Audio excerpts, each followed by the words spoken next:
Hello, welcome to another video from Avenue X looking at Chinese drama land in the past week, and let's get right into it. First, on the 19th, we've had a drama airdropping on iQIYI. Only 16 episodes, crime investigation drama, 完美的救赎.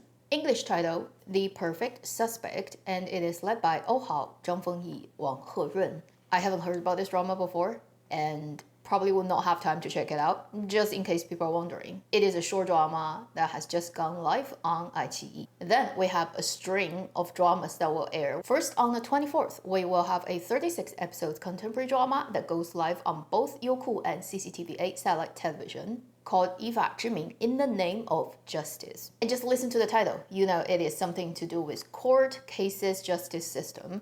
And the drama is led by Zhang Yi, Jiang Xin, Li Guangjie. For this type of ensemble cast, acting is not a problem. It always comes down to script. If the script is good, it probably will perform okay. One day after that, on the 25th, although not 100% confirmed, highly likely, Tencent will put out a period drama, 桃花映江山, The Princess Gambit. This is a 36 episode period idol drama led by Liu Xueyi and Meng Ziyi. A story set in a fictional dynasty where a Quan-Chen. Think about Zhang Linghe's character in the drama he did with Bai Lu, type of young but very powerful, influential official in the court who has a very sad past and type of revenge and stuff he needs to do. Very typical idol period drama, male lead character setting. And then the female lead character is a princess who's from a different country to be married in a political alliance type of situation. And then she ended up marrying this guy. And then they teamed up. Both of them are very good chess players. That's how you would put it. Therefore, I think that's why the title in English is called that. And guess what? They're gonna fall in love. They're gonna help each other climb to the whatever top political ladder possible in our world setting. The type of people, if in reality you come across them, you want to run as fast as possible away from them, yet in dramas like this, we daydream about them. Anyway, that drama is most likely to show up on the 25th, not 100% guaranteed, but highly likely. Then one day after that, we will have, now I think just got confirmed about 10 hours ago before I sat down, iQIYI is going to air 书卷一梦, another period idol drama with our female lead traveling into a script or fiction world and trying to survive a dream within a dream, led by Liu Yuning and Li Yitong. And this is the one that I really wanted to see based on its trailer because it's ridiculous. At least it looks like good fun. That's all I look for in idol period dramas. Really nothing more than good fun. So let's hope this one works out for iQIYI and for Liu Yuning and for Li Yitong. And if this drama actually happens to air really well, getting a relatively acceptable amount of viewership and to some level success, you really could say Liu Yuning 2025 is his year. And I'd say I'm much happier to see people like him in the industry getting this type of attention than other people who totally don't deserve to get that and still are jumping all around and making noises and looking absolutely annoying. Moving on, we have another idol period drama that is very likely to show up, although this is even more unconfirmed than the Princess Gambit. And this would be the second half of the Yangzi Li Xian period drama Flourished Peony that happened earlier this year. It is likely on the 30th, the drama is going to go live on Mango Television, and the second half is called 锦绣芳华. And since we are still more than a week to go, so if it did get confirmed by the time next weekly video shows up, I'll make sure you know. It's not yet technically into summer holiday slot because July and August would be the traditional hot summer holiday slot.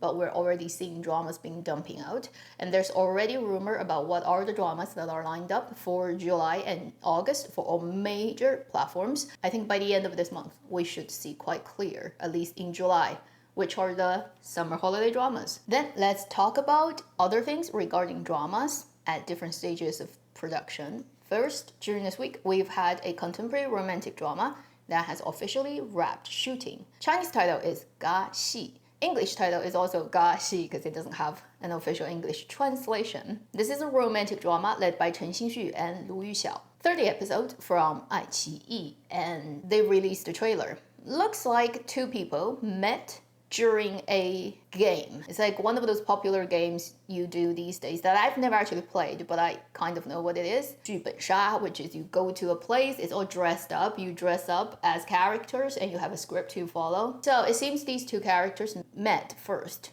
in such a game where they're playing the 民国 setting, warlords and pretty young lady, typical thing. Just think about Chen Xinxu's drama with Zhang Jingyi, right? So that's how his character and Lu Yixiao's character met in the real world the first time, and then the story will lead to their real life as to contemporary person. So the title 尬戏 is literally a word used for describing actors who are playing two roles in two productions at the same time. And it is often criticized as a sign of not paying respect to a profession. But in this drama's case, I think it is referring to that the two characters kind of change their role play in their relationships. That's why it's called that. And it only just wrapped, so we're not gonna see it until fastest end of this year. And Chen Xinxu and Lu Yixiao, I can't picture how the chemistry is gonna work. I have to watch the drama to know. So wait till it happens. There's another drama that has just finished shooting.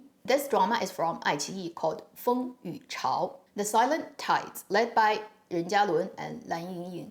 A story set during Second World War, and it's in Macau. So this time, finally, it's not in Shanghai. It is a story that will blend war, espionage, finance, people transporting goods in and out, and the very patriotic stuff that happens among Chinese people, but then with local government and whatever the difficult, let's say, geopolitics that goes on at the time type of story. They've released a wrap-up video to show what the drama vibes like. Then on the completely opposite end, a drama that starts to shoot during this week that I totally don't think it's gonna be anything special. It is a Mango 24 episodes contemporary romantic drama called 飞到我心上, literally means fly onto my heart. But the English official name is Blossom Through the Cloud. Well, thankfully, it has a couple more words than just blossom. It's another romantic contemporary drama led by Wei Zheming. And then the female lead is Liu Xianing.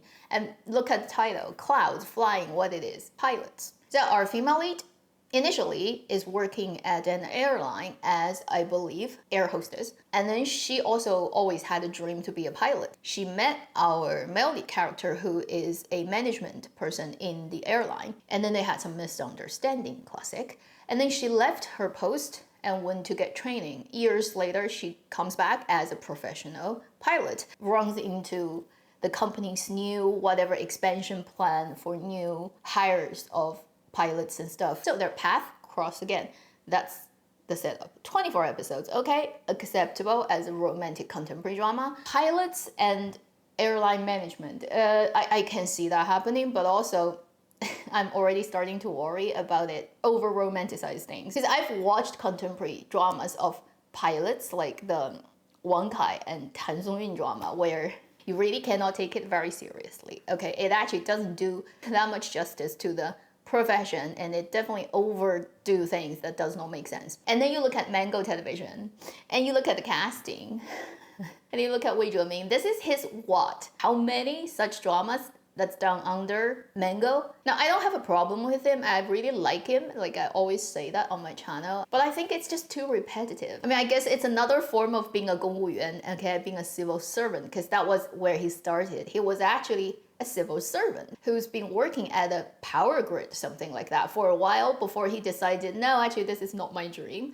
And he told his boss at the working place, and that person happened to be really encouraging. It's like, okay, if you have a dream, go and chase after it. So send him off and let him go off, and then he went to become an idol and then become an actor. But somehow, you know, after that, like full circle, now he's still working pretty much completely for television stations, just in another way being a civil servant. It's just like in the television station kind of way. It's really funny.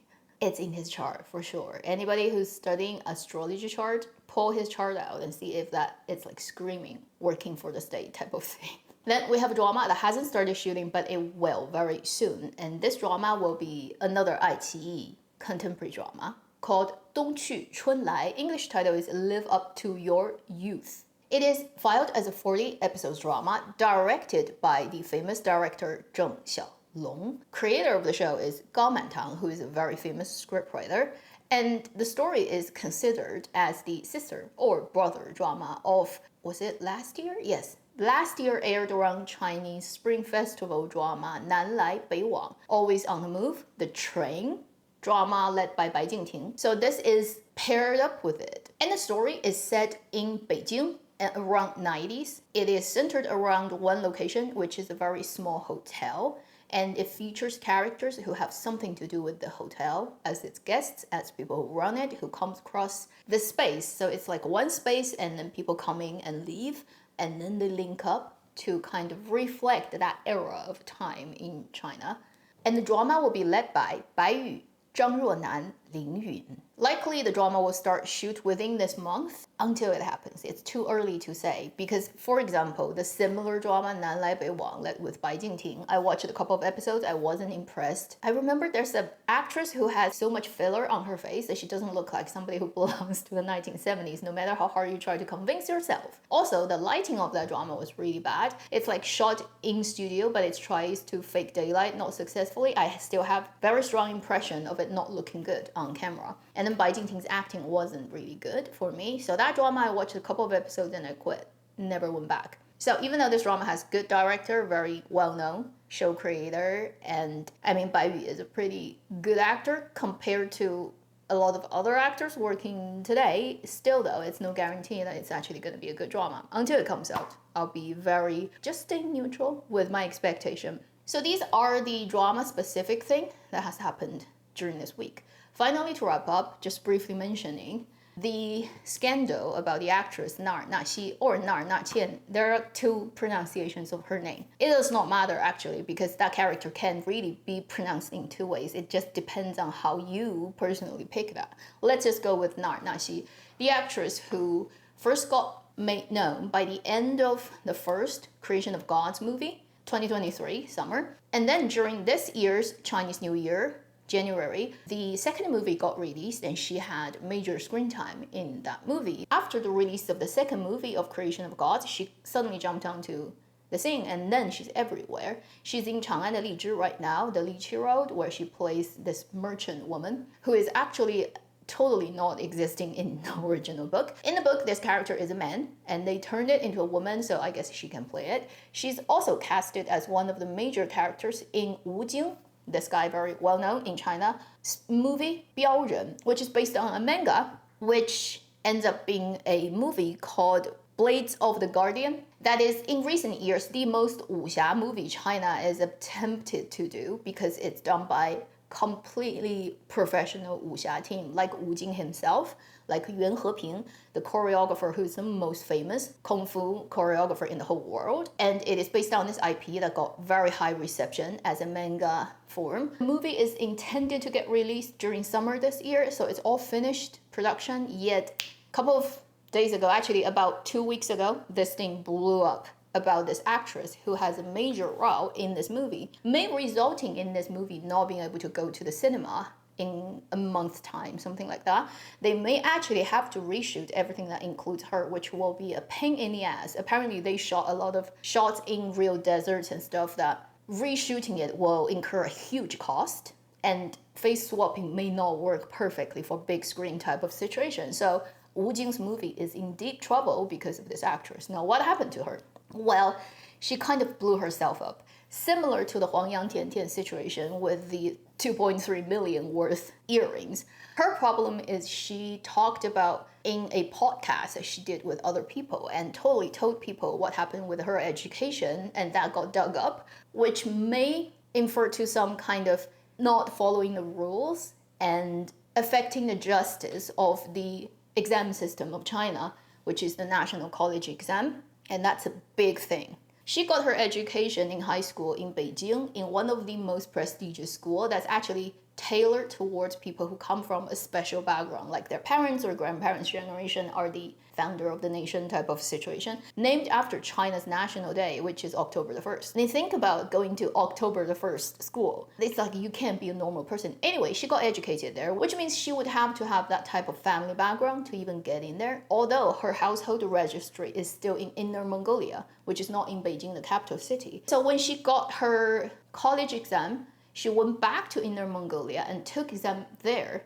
And because the grades required to get accepted if you are from that region is a lot lower than if you're doing it in Beijing, that's why she did it. But how legal that is questionable, very. And people these days are basically calling it to be investigated thoroughly. And then even that, she got a very low score, very, very ridiculously low score. And yet she still got accepted into Shanghai Theater Academy, which is one of those harder to get into schools, okay, in this business. And the funny thing is, the type of enrollment she got is especially directional enrollment, which is you can come in with a very low score, you do the education for 4 years, and then you have to, following this contract, go to wherever the school points you to work for a period of years to serve the local community. For example, you come from Inner Mongolia, which is a place that is considered not to be economically doing very well, and then its local cultural, whatever services are not very good. So you get educated in one of the best schools in China of that, meeting only a very low enrollment requirement. So once you finish that education, you have to go back to where you come from and serve there, usually 5 years. And then you can decide what you want to do, but you have to finish that. It's like a contract. Otherwise, you wouldn't even get this enrollment. Anyway, she got in Shanghai Theater with that type of enrollment. And the funny thing is, this type of enrollment from Shanghai Theater Academy only happened twice ever in its history. First time is in 1982, and guess that program enrolled whom? Her mother. After that, that no longer happened for over 20 years. And then in 2008, it opened that program for 1 year, again, enrolling her, and then closed again. So Shanghai Theater Academy only did 2 such special enrollment in its history, and one is for her mother, one is for her. I mean, not just for her, because when she comes in, there will be a couple of other people who comes in with her together, but get the picture? And that just sounds so fishy, right? It cannot be randomly happening. And then people start to dig more and more about what she did. Everything about her education smells like privileged class who can do whatever she wants, although she completely doesn't qualify.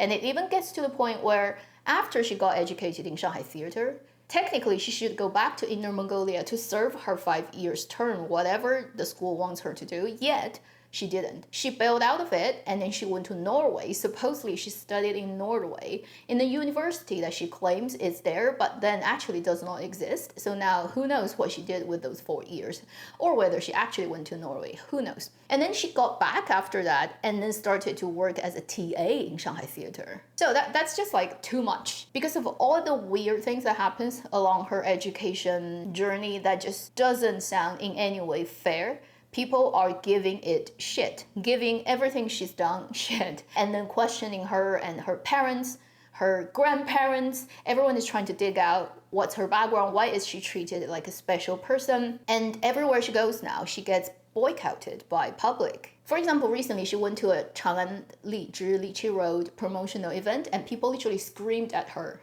It's like, how dare you show up at this point? People literally shouted in her face, and there are a lot of angered people in China about this unfairness. National college exam in China is a huge thing. Every year now is June, like 7th, 8th, but previously was July. Anyway, this is considered by the general public in China as the last frontier, or the bottom that's holding the justice and fairness of the system of China, which is everyone who comes from whatever background, you get one chance of fair competition against people who might be in other ways much more privileged than you are. But if you're a good student, you have that one opportunity to jump out of whatever situation you're born into and in a way jump your class in the society, or having at least that opportunity. If this gets corrupted, it will cause huge problems. And historically in China, even before the People's Republic of China, even in ancient times, any type of official exams were treated with the utmost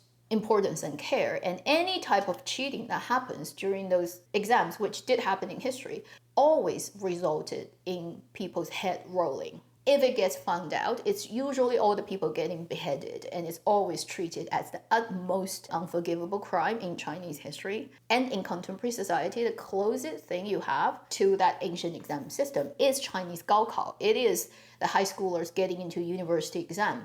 And this type of huge unfairness that happens during the exam, it affects basically people's trust in the government and in the system, and it could potentially get really big and ugly. So if you go on China's internet and you search this problem now, you see so much content being made on this topic, and then you also see her being really scrutinized and questioned. I don't know how this is going to end. Maybe people will never dig out exactly what's her background that makes her so special. But if you think this is not going to affect her career, that's joking. She never was that famous to start with. Before Creation of Gods, she's pretty much unknown in China. She's not in anything major. Nobody really notices her. And she's in her mid-30s now. So it's not like exactly golden age for being an actress. And honestly, if you haven't broken into the industries in your 20s, you're not gonna, like make magic happen in your 30s. Even if she's really not found out and she's still doing what she does, it's unlikely she's gonna climb to the top actress anyway.